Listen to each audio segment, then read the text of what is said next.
There you go. Hi, I am Jen Johans here at Scottsdale's Poison Pen Bookstore, and I am so thrilled to have my friend Lina Chern on. Lina is the author of the Mary Higgins Clark Award-winning Play the Fool, and her follow-up to this mystery is Tricks of Fortune, which came out yesterday. Lina, how are you doing? I'm doing great. Thank you for having me. Thank you for being here. I know last night you had an event where you live in Chicago. So what Mhm. was that like? Oh, it was amazing. It was a really, really fun event, very well attended. It was at a new local independent bookstore in my area that's only been open for about 6 months. So we were actually their first book launch. And so they were very excited to have us. It was beautiful and fun and just couldn't have gone better. So I was very happy with it. I was looking at the pictures and seeing the cake and was wishing there was a way for you to like email me a piece of cake because it looked amazing. I wish Yeah. I could because about half the cake is left over, so I'm hoping someone helps us eat it. Yeah. Well, there's new technology every day. That's gonna come. Yes. And I just want to thank you so much for sending these. These were so much fun to read. Such a great idea. Katie True is the name of your kind of amateur sleuth. I will let you, if you want to give the little elevator pitch or the summary to bring people up to speed who maybe aren't familiar with your books. Sure. So Play the Fool stars Katie True. She's sort of having a quarter life crisis of a sort. She's sort of failed to launch. She's kind of living in the northern suburbs of Chicago, close to her extremely overachieving, overbearing family, where she's kind of the black sheep. She works in a dying mall. So she's just basically kind of absorbed this sort of loser narrative that everybody else seems to want to foist on her. The only thing she's really good at and interested in is reading tarot cards. And that's something it's kind of one of her few talents, but it's not something that anyone else really sees as valuable. So when she meets this enigmatic older woman and becomes friends with her, and this woman kind of encourages her to read cards and kind of be herself and develop her own talents in that area. She's very happy, and then all of that comes to a crashing halt when this woman is murdered. Mhm. So Katie now has to kind of use these sort of talents of intuition and people reading and all the stuff she uses to read the cards to solve the murder of her best friend. Yes, yeah, just a fascinating first book there. And I know nothing about tarot. I wanted to know your background with tarot. That's a question I get asked a lot, and I bet. it's yeah, I actually do know a little bit about tarot cards. I did at some point kind of do what Katie does and sort of try and just kind of like make a little money on the side reading tarot cards for people. And I was sort of self-taught. I was really kind of mostly making it up. The thing that really struck me about the whole experience was that even though I felt like I wasn't really an expert or anything like that, there was always a moment in the reading when people would kind of light up and say, that's perfect. That's so accurate. That's exactly what's going on. This must be magic." And I was always fascinated to figure out exactly why that was happening. And I knew I had hit on something important, but couldn't really figure out what it was. And I think the more I kind of thought about it, and writing these books kind of helped me think about it some more, is that I realized that what's interesting to me about the cards is not that they're some kind of portal for divine wisdom or anything like that.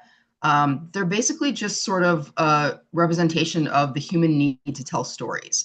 Yes. That's kind of how we interact with the world. We create sort of order in a chaotic universe, and the cards are basically just a collection of symbols for universal human experiences. So that kind of accounts for the familiarity of a tarot reading. We all kind of tell each other the same stories, and that's so there's really only so many places the reading can go in a way.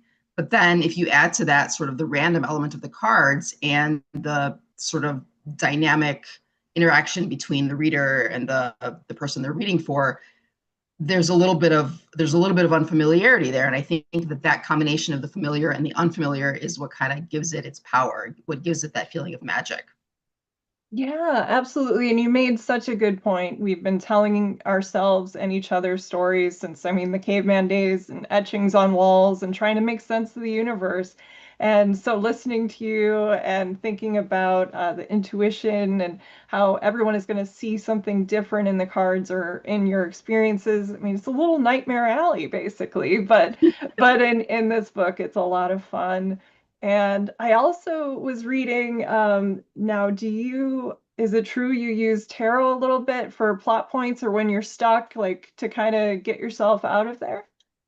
Yeah, I do. That was something I kind of discovered by accident. I discovered it because when I was writing some of the tarot card scenes, I found myself sometimes just kind of drawing cards to see, to like actually doing or reading to figure out where the scene was going to go.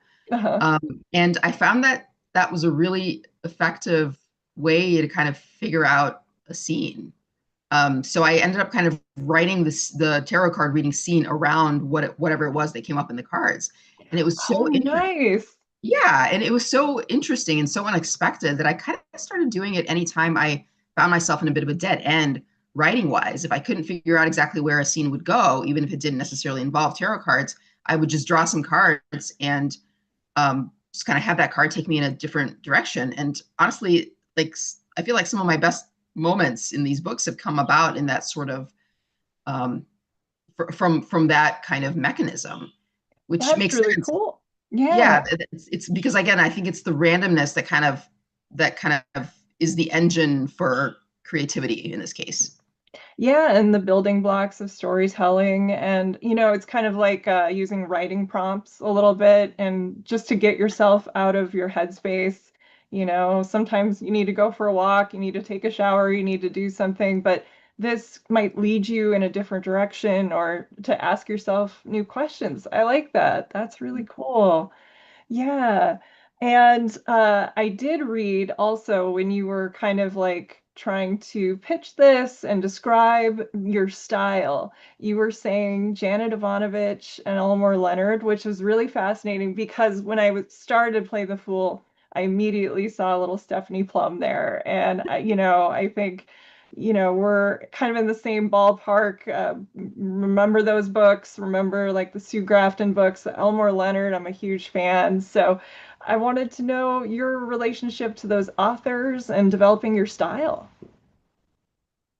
Yeah, I feel like Elmore Leonard was really sort of my first big discovery in the genre of crime fiction, which is something I never really had much experience with or never really grew up reading. I was Okay. more like a science fiction, fantasy, horror kind of nerd when I was a kid, and so I discovered Elmore Leonard right around the time that I kind of dabbled in writing some mystery stories, and it all kind of came together in this sort of brilliant moment of discovery where I was like, this is it. This is what want to write. It's just that I feel like what's most important to me about writing is voice, and you can't get much voicier than Elmore Leonard. I feel like No. there's that sort of that simplicity, but also that sophistication. I don't know exactly how he does it. He's never been equaled, but I try.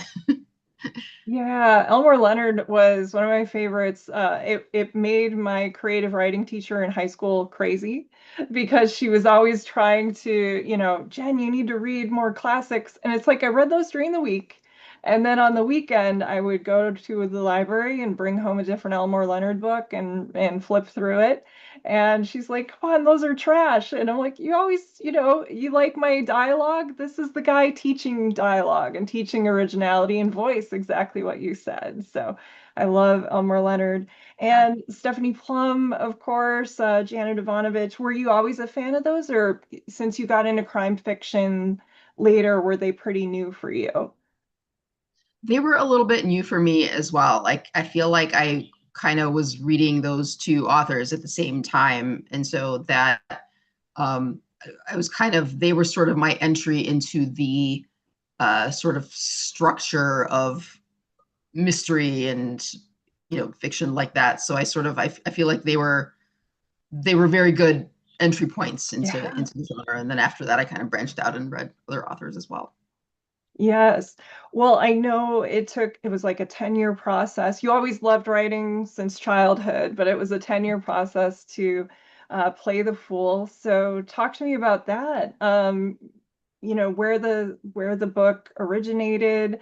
I heard something about ghostwriting erotica psychic stories and immediately was like, I want to talk about this all night, but we don't have to. We're going to bore people and freak them out. But I loved that. And so, yeah, just talk to me about the process.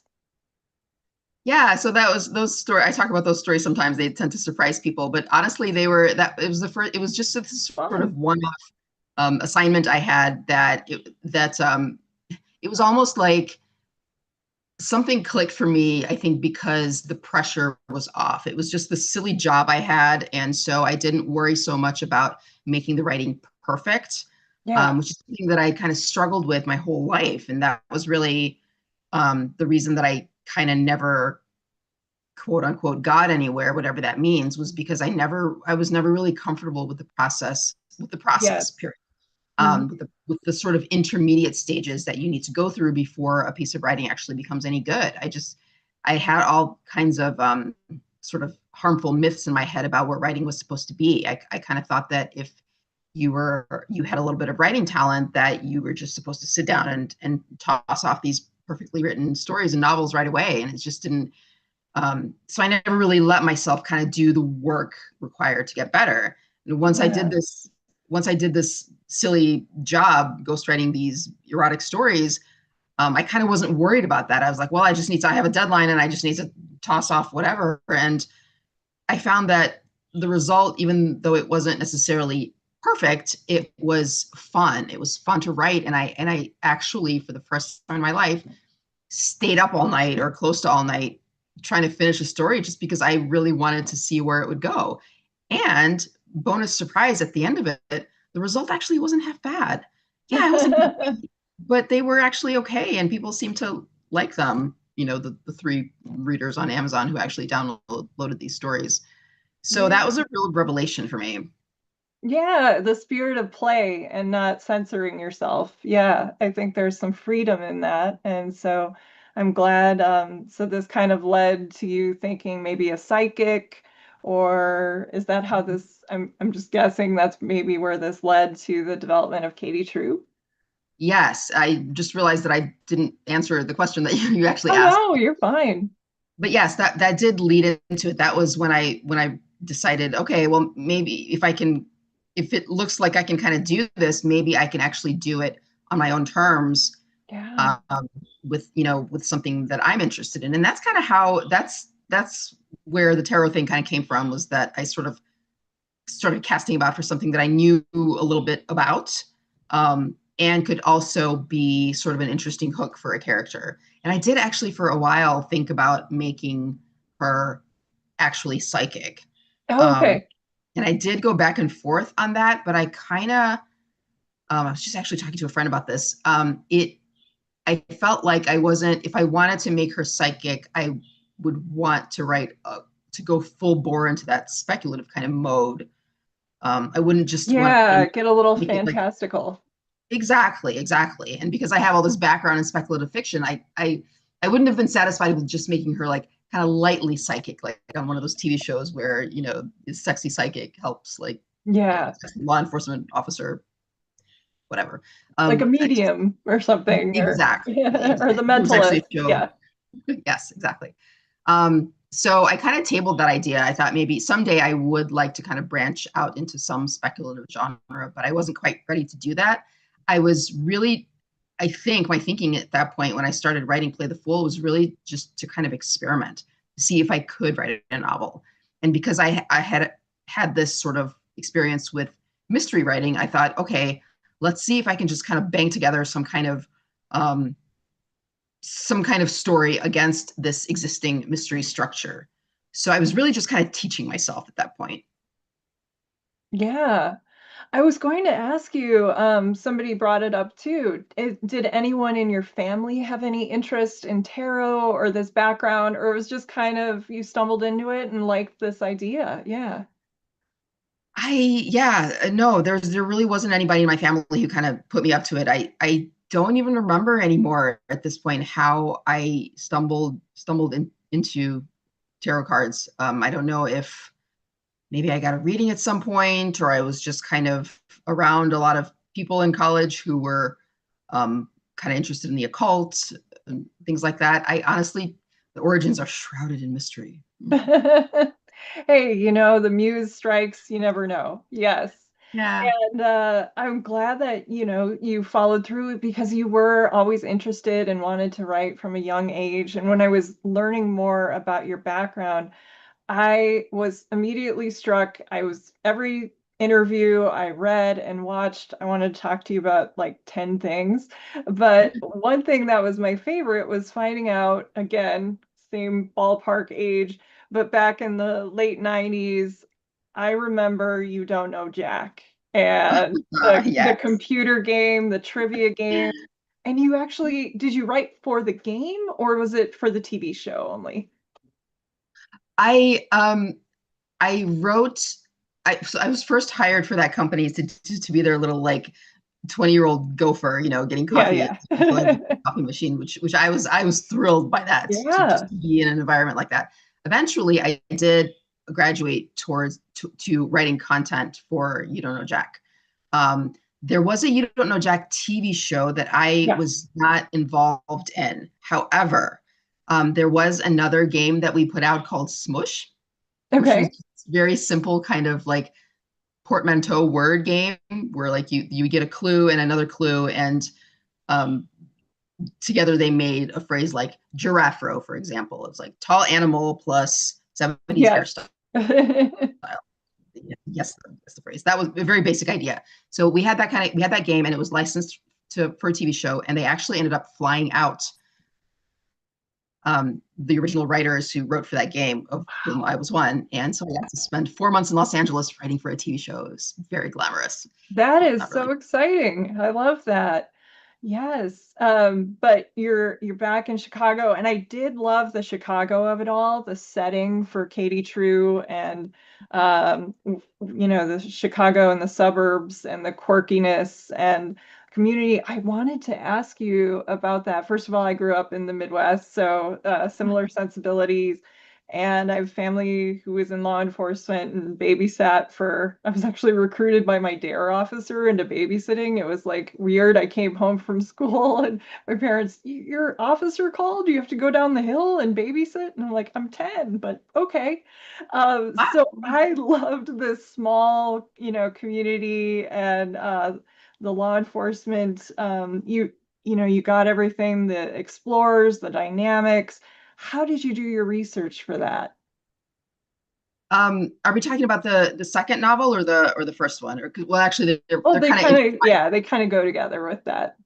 Yeah. So it's an interesting story. What actually happened was, so just to preface it a little bit, the this my second novel, Tricks of Fortune, the one that just came out, is actually based on a true crime incident that happened kind of close to me in my community. Ooh, And the okay. reason that yeah, the reason that I kind of got involved in that was because at that point, this was almost 10 years ago on the button. This September, it'll be 10 years.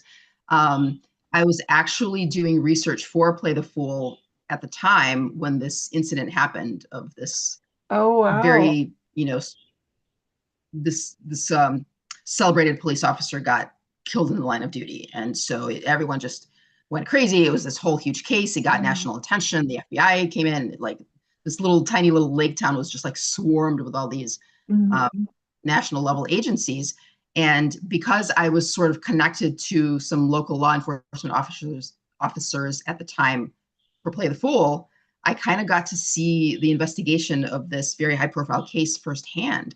And it was just such an interesting story. It was one of those things where I won't give too much away, but basically this hero cop was not at all the hero that he was pretending to be. And the case just went off in all of these Wow. directions that you could not make up. And it was just it really stayed with me. Some of the myth making and storytelling about cops and heroism, and this idea Yeah. of heroics being kind of performative sometimes and Yeah. really underneath. It's just all of that just really, I knew I was going to write about it someday. I just didn't know exactly how. So when it came time to write Tricks of Fortune, I still had all these ideas kind of bouncing around Yes. in my head.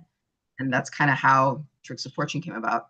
Once again, I'm not sure if I answered your question at all, No, I think but that's great. It's like they were kind of combined around the same time. You were developing one, and little did you know that you were generating material for your second. And I know I'm ping-ponging because these are two books, but they're linked with the characters. So we should probably talk about Jamie as well, if you want to go ahead. And so Katie has an ally, and yes, I'll let you take it away. um, Jamie is kind of my least. I feel like he's the character I sometimes see the least clearly. Um, Okay. like I actually I didn't. He's not really based on anyone in particular. He's almost sort of he started out being there to kind of serve a purpose, I guess. Yeah. Whereas I feel like Katie and They're her friends, central. Yeah. yeah, a lot of the people around her, they're not necessarily based on real people, but they're based on sort of, composites of real people or ideas that I kind of already had bouncing around in my head. Jamie was someone I kind of had to create from scratch. And I don't know, I always kind of had a soft spot for like the nerdy, brainy cop who's just like a little bit awkward and just doesn't quite, maybe is a little bit apart from how we think of like a regular cop should be. Like I always wanted him to be a little bit going against the grain of whatever was going on around him. That's kind of a theme for these characters. They're sort of swimming in a bigger, yeah, it's a different environment. Like he's from LAPD, so he has all these he's highly professional, he's very motivated and organized. I know you have a line in there, something about how he answers every text message or email and there's no spelling errors, and some of your details are fabulous like that. But I also think, whereas he wound up in this small community, Katie and her friend, like they tried the big city and then they wound up back. The other character that I find I love is Katie's brother, of course. Yes.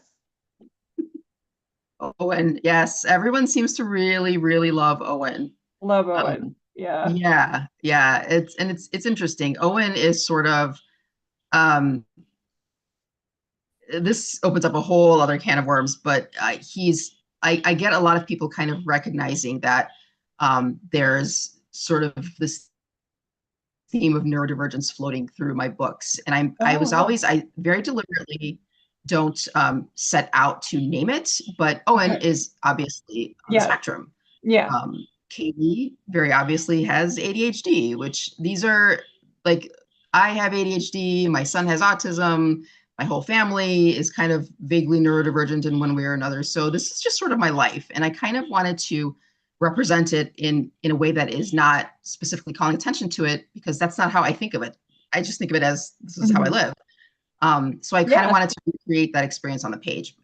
All of that to say is all that to say that a lot of people kind of respond to Owen because they kind of see that in him, and they recognize it, and they appreciate that there might be a character who is neurodivergent Yeah. represented as a regular person without necessarily that neurodivergence being called out as some big issue. Yes, and I love his relationship with his sister, and this idea of sort of they're gonna help figure out this case, and it's really great. And congratulations on that. What was it like when you went to the Edgars and you won the Mary Higgins Clark Award for this book, Lena? It was very unexpected. It was quite, I felt quite glamorous. It was like being at the Yeah. Oscars. I had to put on a shiny dress and heels, so I felt extremely fabulous. But it was wonderful just to be there at all. Like, whether or not I would have won, I think it was going to be something I was going to remember for the rest of my life. Not something I expected at all. Wonderful to receive it, because it sort of it just, it made me realize that, like, yes, I really am writing something that people might actually want to read. People are people are connecting to my work. People are seeing themselves in it. it took me a long time to kind of feel like I belonged in this community of writers. And so this was sort of like the cherry on top, the like, yes, welcome, you belong here. Yeah.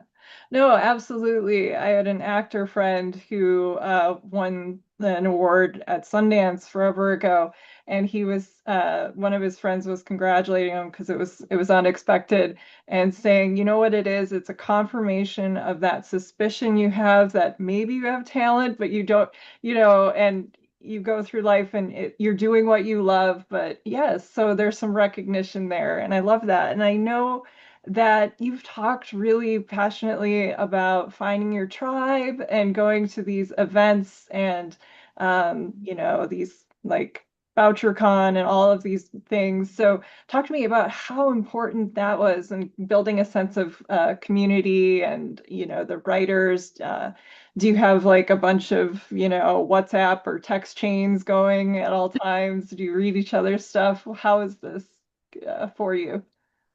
Yeah, I was kind of a slow convert to the whole idea of community. I've always been a very introverted person, Yeah. and The writer thing. Yeah. yeah, I think a lot of us are, but um, so going, I think the first VoucherCon I went to was VoucherCon 2023 in San Diego, and it was sort of my first entry into this whole world. Even though when I was a kid, and I would read, I read a lot of, like I was saying, I read a lot of science fiction, and a lot of the like I read, my dad had these huge volumes of Hugo-winning stories, and a lot of the introductions around those stories would describe this sort of community that these science fiction writers had, that they would get together every year at these conventions and kind of have a grand old time and kind of like be with their own people. And I was always very not jealous, but like I kind of wanted that because I always felt a little bit isolated. So starting to go to these conventions and kind of realizing that now I was part of this kind of community, and I could have that. I could be with people who liked some of the same things I liked and thought about the world in some of the same ways that I thought about the world and had some of the same creative struggles, et cetera, et cetera. This was a huge revelation to me, but even though it was something that I had kind of wanted ever since I was a kid.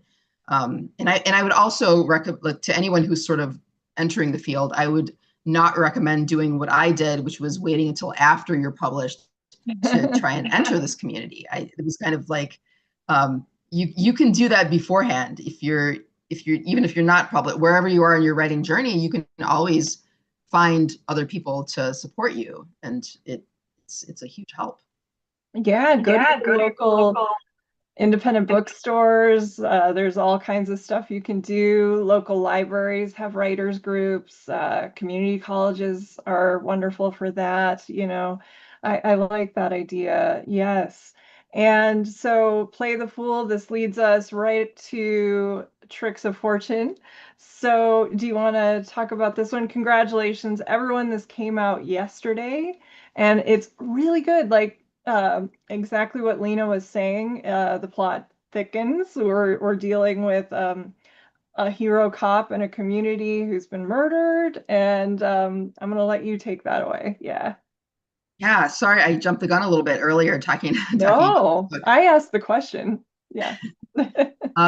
But yeah, this is sort of what happened, and I like I said, it was a case that had sort of been bouncing around in my head, and when it came time to write the sequel to Play the Fool, it just seemed like a natural fit because, like I said earlier, these books have always sort of been about storytelling for me, and sort of personal storytelling, and how we sort of create these stories about the people in our lives and the situations in our lives, and how those stories aren't necessarily always accurate, and how they can sometimes kind of backfire on us.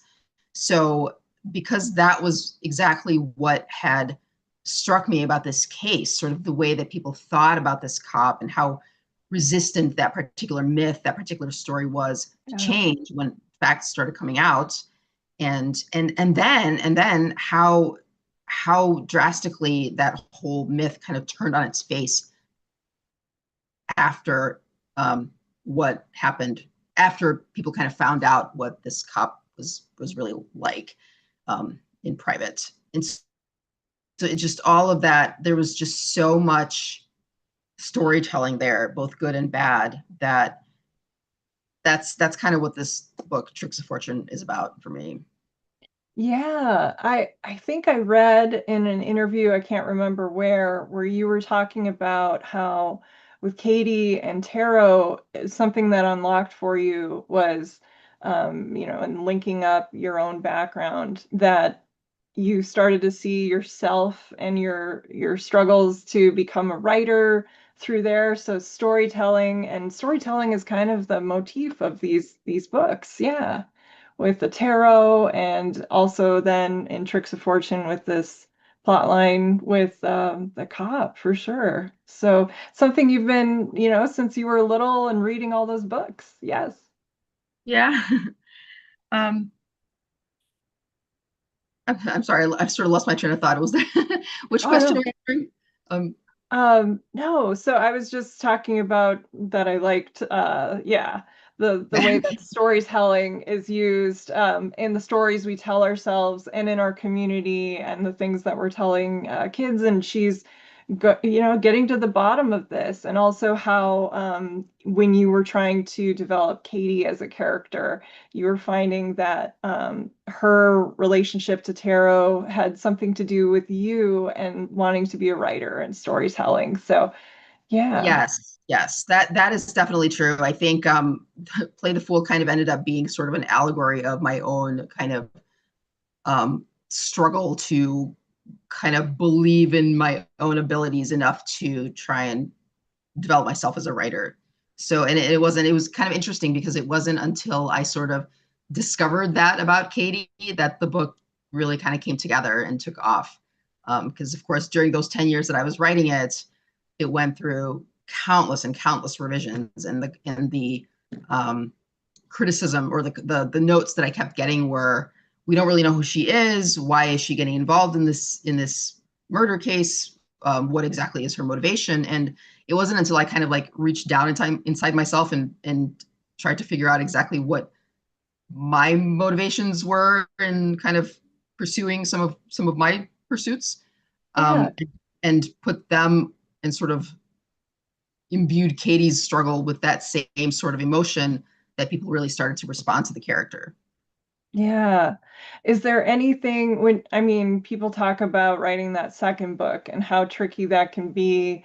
Was there anything about writing the first book you wanted to do differently in the second one? Did you want to deepen the narrative? Did you want to take it in a new direction? Like, what was your idea going from one to two?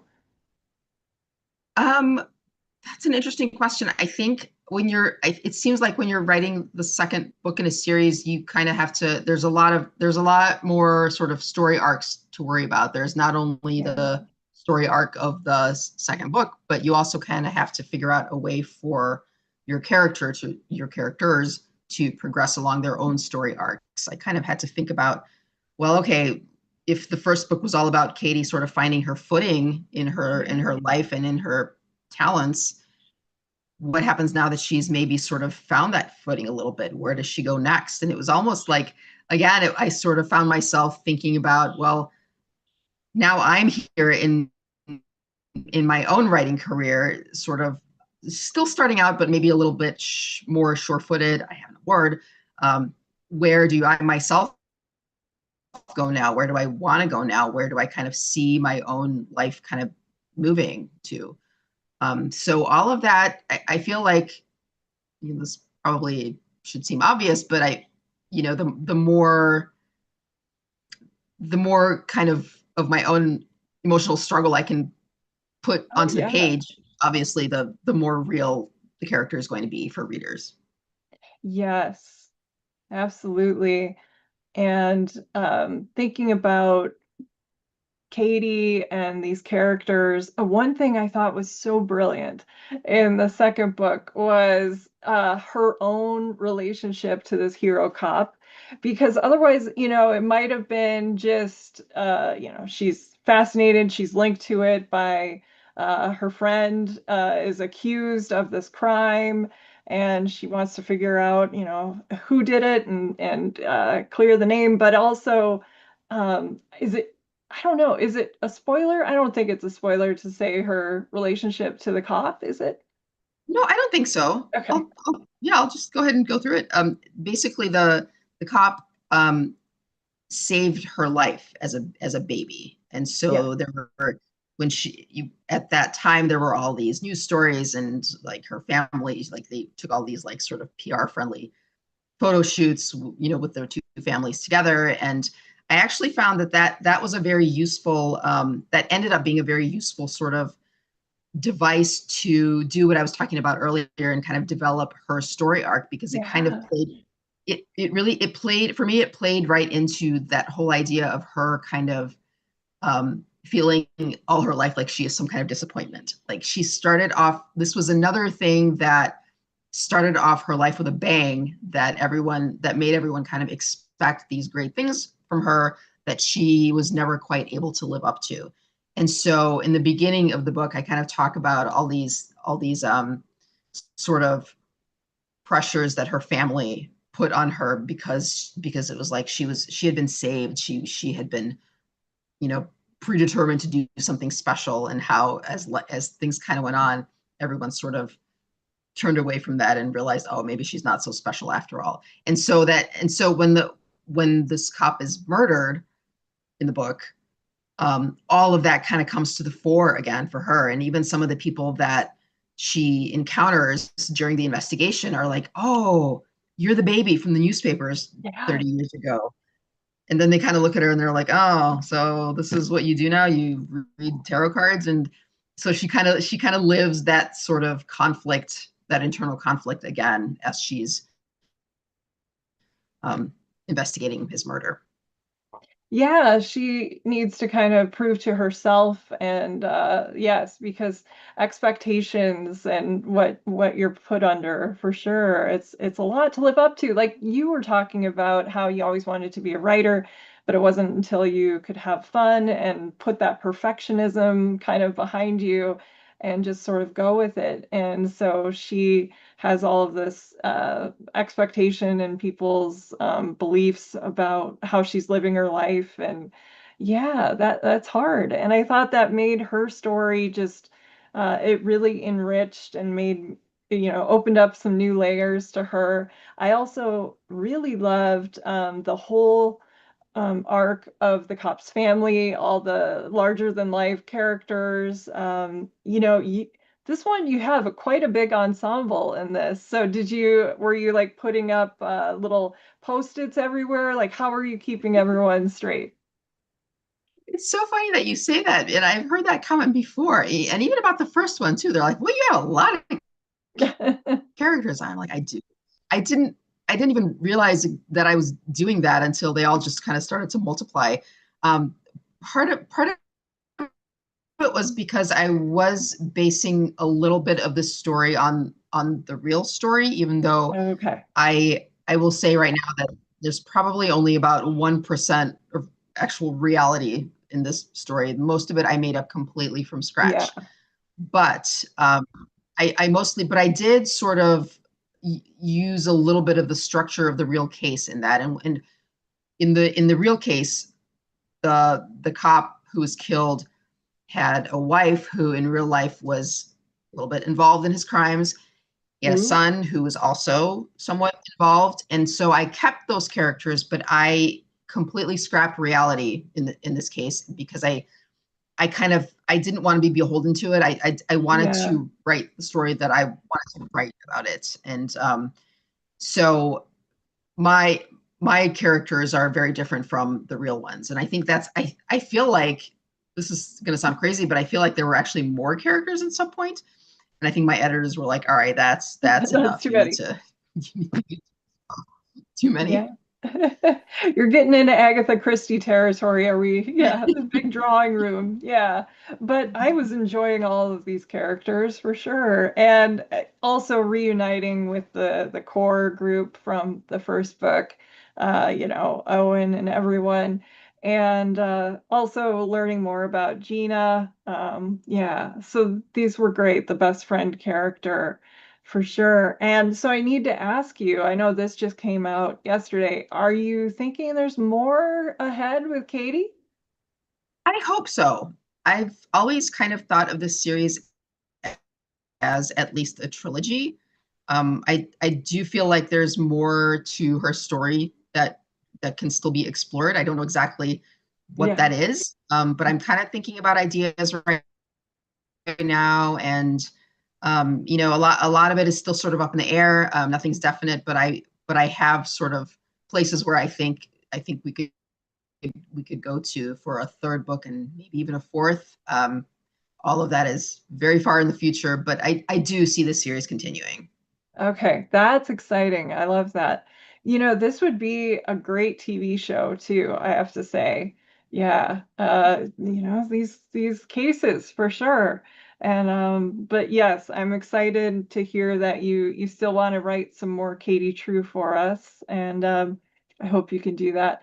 And speaking of entertainment, I know you've written movie reviews, and like me, you're a film person. You love movies as well.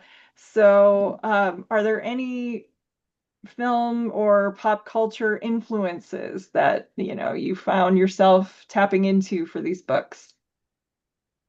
Yeah, I feel like my sort of science fiction past kind of always creeps in. So I find myself making a lot of references to like space documentaries and like these nerdy science things. And I was just talking to someone about this the other day. There's somehow, I think while I was writing Tricks of Fortune, at some point I might have rewatched 2001: A Space Odyssey, which I hadn't seen since I was a kid, and it just fascinated me all over again. I I love love it. Stanley Kubrick. I Yep. Clockwork Orange was one of my favorite movies when I was a kid. I watched it over and over and over Wow. again. I As don't a know what that. kid. Not a kid. Okay, I was gonna say Yeah, a that teenager. is I was Yeah, it was probably a bit much for kids. But I feel like A Clockwork Orange specifically was I feel like the movie that really kind of introduced me to film as an artistic medium. Because when I was a kid, I watched movies the same as any other kid, but I just thought of them as sort of like disposable entertainment. And this was the first movie that showed me that there was a whole language to it, and that you could really, that there were interesting things to be done in a visual medium, that that there was a lot of room for expression there. And so I just remember when I was drafting Tricks of Fortune, and I was watching 2001. My husband and my daughter were watching it with me, and they were like, "Ah, this is boring. What's with all the classical music? When is anything going to happen? Why isn't there any sound?" And then by the end of the movie, they were just sitting there completely enraptured, and I thought, "There you go. See, now you yeah. see it." So I ended up working this extended 2001 reference into the sort of framework of the book. I don't know if it belongs there or not, but there it is. I had fun writing it. Yeah. No, I love 2001 for sure. And this is a really good way for you to work in some of your influences. And I know that you talked about like, okay, so the story and the way you tell the story. So you mentioned In Cold Blood and what an impact that had on you when you read that. And did you want to talk about that a little bit? Yeah, I feel like I haven't read it in a very long time, but I just remember being deeply, deeply influenced by it, because I've always been very, very interested in how real life becomes art. And Yeah. I feel like we're sort of dancing around the same sort of issue here of imposing order onto chaos. And I just remember when I read that book thinking, there's this book is so beautiful, and these characters are so like the things that they're saying just make so much sense. They're so fascinating, and there's just no way that real life could be this beautiful and orderly and fascinating. And that's where I sort of felt how much power an artist really has when they're taking life into their Yeah. sphere of influence. It just seems like almost a godlike kind of power. And I've Yeah. always, and sort of, yeah, and related to that, I've always been interested in sort of like the flip side of the same thing is how one story, whether it's based in reality or not, how one story is represented in different media, which is the same sort of thing. I feel like you really, because that sort of shows the hand of the artist as well. It's Yes. supposed to be the same material, but how different can it be from one thing to another, whether it's from a book to a movie or even different versions of the same movie. For example, one of my going back to kind of my influences, one of my favorite novels of all time is Solaris by the Polish Oh, writer yeah, yeah. Stanislaw Lem. It's just Hmm. such a beautiful book, and I feel like it's never, there's been, I don't know what, 3 movie versions of it, and I feel like it's never really been captured the same way, and never really been captured the way that the novel, I Yes. feel like the essence of the novel has never really been captured on film. Hmm. It's sort of an unfilmable novel, but all of that to say, like I could probably talk about that for hours, but all of that to say that just there's so much power that an artist has when representing a story in a particular way, and I just that's always been deeply fascinating to me about art and the relationship between art and life, I guess. Yeah. Well, I can see we're going to be spinning this off on my podcast. You'll come on and we'll do more on this for sure. But as far as your love of reading, and now that you have, contemporaries and good friends, are there any writers doing really exciting things with the way they're telling stories in crime fiction that you are kind of looking to a little bit and thinking, how do they do that? Do you have any favorites? I know Yeah, it's hard. Yes. yeah, it's one of those questions that anytime someone asks it, I feel like it's like I've never read a book in my life. All my ideas I kind of know. scatter. I get the same thing when people are like, what movie should I see? Wait, there's movies? And it's like, There's that's what movies. you do. Yeah. Yeah. What's a movie? I really like Lou Berney. I know he just had a book Oh, come yeah. out, or maybe it's coming out, or about to come out. I'm not sure.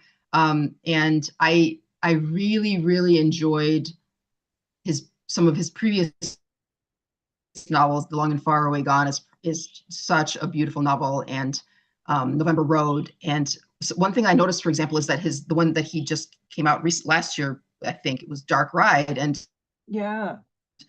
um, how different that novel is in terms of tone to his other ones that I've read. And I was just talking to a friend about this, just how it's a very different sort of style that he's using, and yet you can tell that it's him. I feel like in Oh, all of these books, his interesting. voice is sort of unmistakable. Yeah, and that's something that I kind of aspire to, because I feel like I've only written 2 novels so far, but they're based on the same character, and so the voice is sort of the same, but I also feel a little bit like I'm still kind of working out that idea of voice and imagination. Like I'm sort of writing what I know. Like a lot of people have noticed, like people who know me have noticed that Katie True kind of sounds a lot like me. Well, I feel like that's probably a little bit of a limitation. I would like to sort of develop my storytelling capability so that I can actually voice people who are different from me. That's what Hmm. imagination is all about, and I'm still getting there. But just to bring it back to Lou's books, I feel like that's a really interesting thing that he's doing right now, is sort of that combination of familiarity and unfamiliarity. That's something that that would aspire to as well. Yeah, and I think what you were saying about voicing other characters, I saw that, Play the Fool is great. I loved it. And in Tricks of Fortune, I feel like you're heading into some darker territory, and some of these characters are very different. And so I think you were able to kind of experiment with that a little bit. So I can see in the next books, you taking that even further. So, in addition to Lou, is there anything that you've read recently? Any good summer reading? I just read William Boyle's Saint of the Narrow Street.